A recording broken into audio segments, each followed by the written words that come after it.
কাঁকড়া ধুয়ে রেডি করে নিয়েছি, সব নুন হলুদ মাখিয়ে নিয়েছি, মশলাপাতি সব রেডি করে নিয়েছি। এবারে উনুনটা ধরাবো।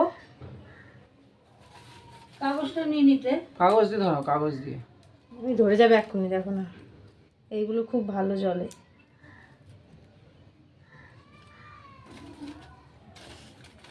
ধরে যাবে, ধরুক ধরুক, অত নাড়াচাড়া দিও না। ওর উপরে কাঠ চাপিয়ে দাও কটা। হ্যাঁ, এবার একটু ওই বড় কাঠ, মোটা মোটা কাঠ দিয়ে দাও একটু। একটু মোটা মোটা কাঠ দিয়ে দাও। দাও এখান দিয়ে। কড়াইতে মাটি মাখিয়ে নিয়েছি, এবার বসিয়ে দিলাম।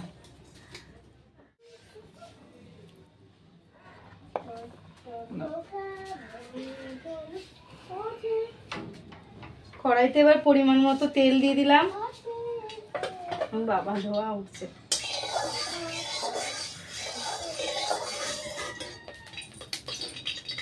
প্রথমবার কাঁকড়া রান্নার একটা অন্যরকমই ফিলিংস হচ্ছে, জানি না কেমন হবে। দুপুর 2:30টা বাজে, এখন আমরা ভাত খাইনি। কাঁকড়া রান্না করবো বলে সব কিছু রেডি করতে করতে এত টাইম হয়ে গেল। চলো শুরু করি। আরে বাবা গরমও হয় না, তাড়াতাড়ি গরম হ, খিদে পেয়ে গেছে। চশমা পরে মনে হচ্ছে রান্না করতে হবে, মাঝে মাঝে এমন ধোয়া দিচ্ছে চোখ জল। তেল গরম হয়ে গেছে, এবার কাঁকড়াগুলোকে ছেড়ে দেবো। এই কাঁকড়ার মধ্যে কিন্তু অনেক বড় বড়, যেহেতু মাংসগুলো একদম ভেতরে ছলছল ছলছল করছে।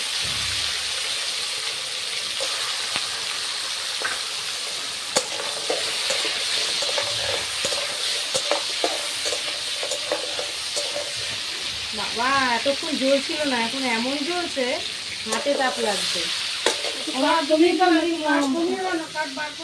মশলাটা করো। হ্যাঁ মশলাটা কচিগুলো বার করে দাও, বার করে দাও। বাবা এবার ঢাকাও করে বলেছে।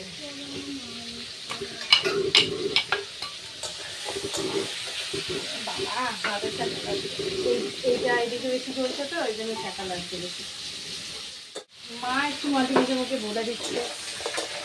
মশলাটা তাহলে করে ফেলবো। হ্যাঁ ওই জিরে, সর্ষে, লঙ্কা, রসুন, আদা সব কটা একটু বেটে নাও। সবটা দিয়ে দিলাম। হ্যাঁ সব সব আদা বেশ বোধহয় একটু বেশি আছে, একটু তুলে রেখে দিয়ে দাও। সুন্দর গন্ধ বেরিয়েছে গো, কালারই চেঞ্জ হয়ে গেছে।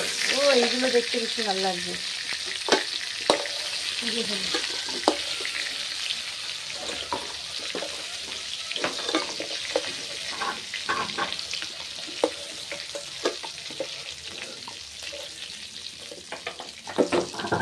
মশলাটা বাটছি। হ্যাঁ বাটো বাটো, মশলাটা বাটো, ততক্ষণ আমি ফোড়নটা দিয়ে দিই। বেশি টাইম তো লাগবে না, অল্প মশলা, তাই না? আগুনটা কমানোই থাক। হ্যাঁ হ্যাঁ আগুনটা কমানোই থাক, বাড়িয়ে দিলে আবার বেশি তেতে যাবে। মশলাটা এখনো রেডি হোক, ততক্ষণ আমি ফোড়নে দিয়ে দিচ্ছি শুকনো লঙ্কা আর একটুখানি জিরে। হালকা আছে লাল লাল হোক, ততক্ষণ মায়ের মশলাটা হোক। তুমি পেঁয়াজটা দিয়ে দাও। দাঁড়া, এটা হালকা আছে লাল লাল হয়ে যায়, তারপর পেঁয়াজটা দেবো না। টমেটোটা বাটা যাবে শিলে, তাহলে আরো ভালো। হ্যাঁ বাটা যাবে।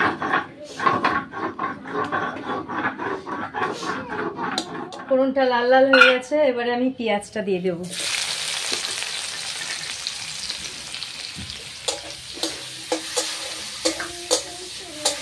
পেঁয়াজটা কিন্তু হালকা আছে হলেই বেশি ভালো, কি সুন্দর নরম হয়ে যায়, পুরো বাটা পেঁয়াজের মতো হয়ে যাবে, গোটা গোটা থাকবে না। এবার তুলে দিলাম। হ্যাঁ হ্যাঁ হ্যাঁ তুলে।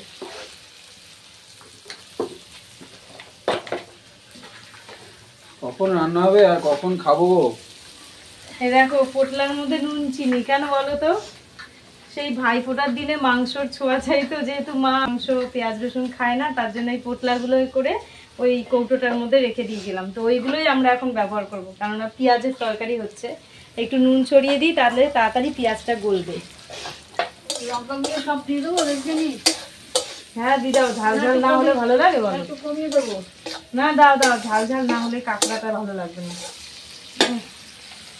এখনই ইচ্ছা হচ্ছে একটা কাঁকড়া ভাজা খেয়ে দেখবো নাকি কেমন খেতে।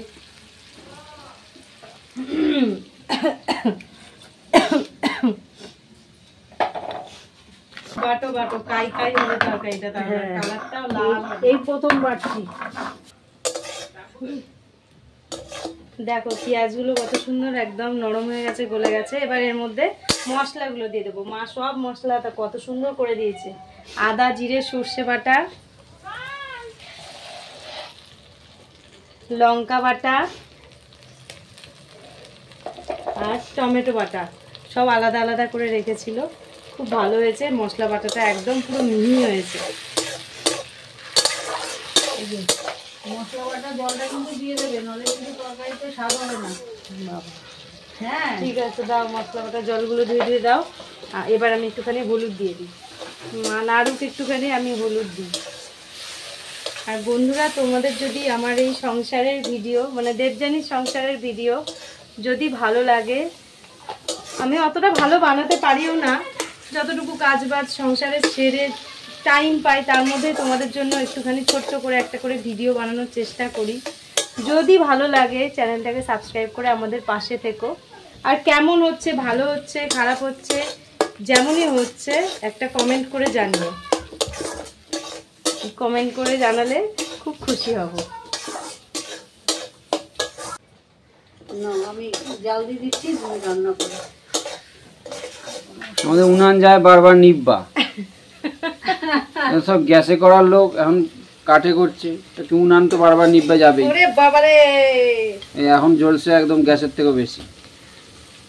তারপরে উনানটা আমাদের অনেক বড় না, ছোট সাইজ না। জলটা দেবে না, মশলা বাটা জলটা ছোট হলে পরে তাহলে তো তোমার এতটা ধাউ ধাউ করে জ্বললেও বাইরে আসতো না আগুনটা।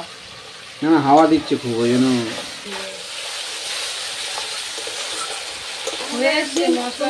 আমি দুবাই নিয়ে যাবো, বেশি কাটা। হ্যাঁ সেখানে তুমি কাটা ধরবে।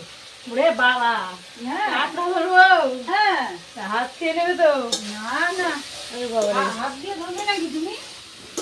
জানি তো যারা ধরে তাদের একটা কায়দা আছে, সে এই মুখগুলো কেরম করে চেপে চেপে না, ধরে। শামুক ভেঙে দুই বেঁধে ফেললেই ওরা ধরবে। তাই হ্যাঁ, আমরা তো ওরকম ভাবে ছোটবেলায় কাঁকড়া ধরতাম। জল দিয়ে দাও, জল দিয়ে দেখো দাও। মশলা দিয়ে সব তেল ছেড়ে গেছে, মশলা কষানো হয়ে গেছে। মা জল দিয়ে দাও তো একটু, দাও ওইটুকুটা। কাঁকড়াগুলো ফুটবে তো, পুরোটা দিয়ে দাও, নাহলে আবার ওইগুলো ডুববে, ফুটবে, ওর মধ্যে জুস ডুববে, তারপরে করে টেনে টেনে খাবো পুরো টেংরির মতো।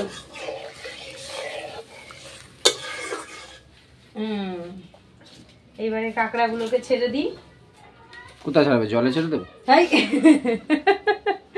ঝোলের মধ্যে কাঁকড়াগুলো ছেড়ে দিই, মানে ভাজা কাঁকড়া, জানতো না কি যে জলে ছাড়তে যাবো।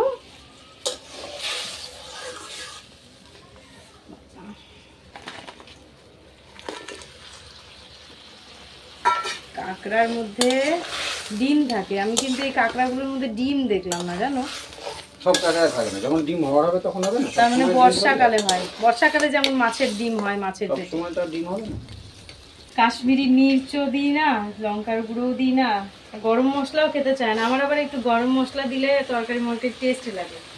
এ আবার বড় মশাই আবার পছন্দ করে না, গরম মশলা দেবে না, যে রান্নার একটা অন্যরকম গন্ধ, সেই গন্ধটা আর থাকে না। এই দেখো শান, এই কাঁকড়ার খড়িগুলো শুকিয়ে গেছে, এগুলো নিয়ে এসছে। দেখো কালারটা দেখো কি সুন্দর হয়ে গেছে, একদম পুরো অরেঞ্জ। আমি ভাবছি, হ্যাঁ আমি ভাবলাম বোধহয় এগুলোই অরিজিনাল কালার হয়, বুঝলি? আমি ভাবলাম বোধহয় শান বোধহয় রং করছে। তুমি বোধহয় রং করেছো। না আমি রং এগুলোই করিনি। অরিজিনাল কালার, বুঝলি? এইগুলোর মধ্যে কিছু একটা বানাবো, যার জন্য ফেলিনি। কত সুন্দর শক্ত খোল। এই কটা চিনি দিয়ে দিচ্ছি, যে কোনো রান্নায় আমার আবার চিনি না দিলে মন ভরে না। হালকা হালকা একটু মিষ্টি মিষ্টি ভাব হলে রান্নার স্বাদটা মনে যেন বেড়ে যায়। আজ গরম মশলা দেবো গো? না না না, গরম মশলা দেবে না। আমি নিয়ে এসেছিলাম কত স্বাদ করে, কবে নিয়ে এসেছি, প্যাকেটটা খাওয়া হচ্ছে না। ঠিক আছে, দাও দাও দাও সানরাইজের শাহী গরম মশলা পড়েই আছে। দাও দেবো? খাওয়া তো আবার? দাও, আমি সব খাই। মা কাটতে পারছি না। নিভে গেছে দেখছো না? এই দেখো ঝোল ফুটছে আর গন্ধ বেরোচ্ছে। উফ, আরো বেশি খিদে পেয়ে যাচ্ছে। এবারে আমি দেবো গরম মশলা। কালারটা দেখেছো? ঠিক আছে না কি গো? ঠিক আছে, একটু গরম মশলা দিয়ে দেবো। একটু মাখা মাখা হোক। ও আরো ঝোল কমাবো তাহলে? আর একটু থাক তাহলে। এই দেখো বডি, এই দেখো ঠ্যাং, আর দিও না, হয়ে যাবে এতে। ঝোল শেষ হয়েই আসছে। একদম মাখা মাখা হলে আবার ভাত দিয়ে কি খাবা? শুকনো হয়ে যাবে না? শুকনো শুকনো খাবো। শুকনো শুকনো খাবা? হুম। আমার তো শুকনো শুকনো খেতেই ভালো লাগে। ওমা আর লাগবে না বলছি, এতেই হয়ে যাবে, থাক। আর লাগবে না, লাগবে না। 1 চামচ মতো গরম মশলা আমি দিয়ে দিচ্ছি। আহা, শাহি গরম মশলার গন্ধ এবার গোটা পাড়ায় ছড়িয়ে যাবে। বেলা বাজে 3টে বাজে তো এখন। পেট মেলা চুহা চুহা। কাঁকড়া রান্না কমপ্লিট। যা দেখতে হয়েছে না, খেয়ে দেখো, আগে টেস্ট করো তো কেমন হয়েছে। হেভি হবে, হেভি টেস্ট, হেভি। আমিও একটা ঠ্যাং নিয়ে নিলাম, আর একটা পেট নিয়ে নিই। এটা পেট আর ওটা ঠ্যাং আর কয়েকটা। উফ, কাই, তোমাকে একটু কাই দিই। এই যে হেভি হেভি চিকেন ফেল।